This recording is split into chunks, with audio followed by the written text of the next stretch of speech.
let's go to Britain, because what we've seen there is a warning. In fact, it may even be a factor, as I said, in what happened today here. Joining me from London is writer, broadcaster and presenter Esther Krakue. Esther, these are just such ugly scenes. Take us through how it started and how it's got so out of control. These scenes that we're seeing are undoubtedly horrific, and the background story, or what ignited them, is even more so. So 3 young children and a dance teacher were fatally stabbed at a dance class, a Taylor Swift-themed dance class in Southport last week. And there were rumors online, some have attributed it to Russian misinformation, that the person who stabbed these young children to death and stabbed 8 others who are still in critical condition in hospital was a Muslim that came across illegally on the small boats from France.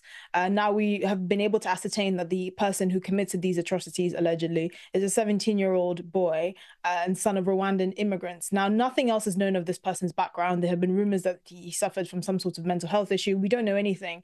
But this sort of whipped up a storm and has ignited the kind of sort of community fury that have led to these riots. Now, as you said in your monologue, which was excellent, by the way, there are a lot of these people that are just racist thugs that have nothing better to do, that are just trying to defame and disgrace the memory of these children that were lost by attacking police, by burning cars and throwing rocks through buildings and businesses and mosques. But actually, like you said, there is a second story to this, which is this didn't happen in isolation. How did community relations break down to such an extent that we saw this effectively unrelated, from what we know so far, issue? And it's because of the decades-long protests by people in this country that are saying, listen, mass immigration is a massive issue. The lack of integration is a massive issue. Multiculturalism has failed. You cannot have people coming into this country without integrating. You cannot have people living parallel lives and effectively being allowed to do so by the liberal elite that have run this country since 1997, basically. I mean, it's quite telling that when Keir Starmer went to lay reeds to memorialize the deaths of these individuals that were lost at the dance class, there were people saying, shouting at him and heckling him, saying, who's next? If we can't protect our own children, who is next? Now, you couldn't have imagined that happening in 1997 when Tony Blair became prime minister, but it's indicative of how far community relations have broken down. You have communities that are living alongside each other that cannot stand each other.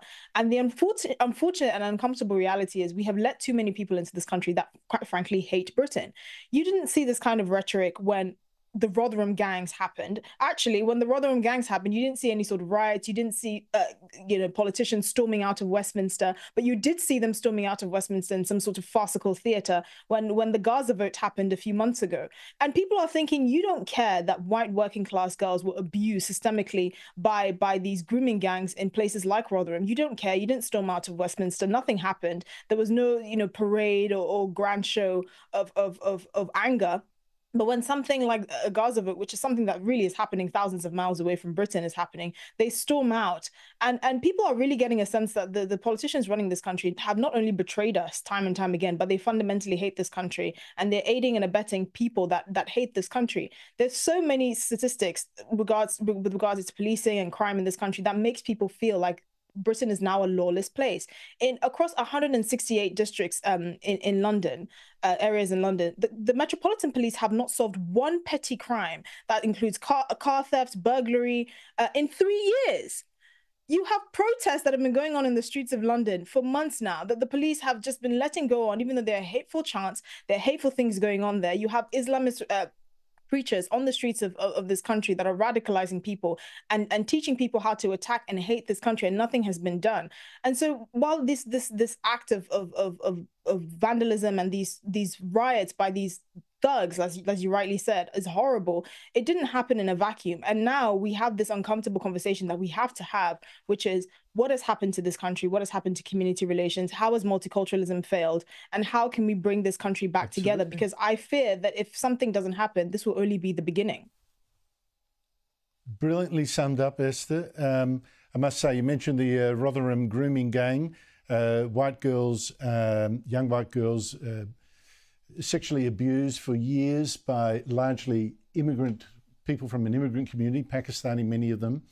and covered up by the authorities. And people wondered for years, because they didn't want to seem racist, and people wonder why these mobs aren't trusting the police and the authorities now. And it's interesting that one of the two hotels for illegal immigrants was in Rotherham, the one that got burned. Esther Krakue, thank you so much for your time.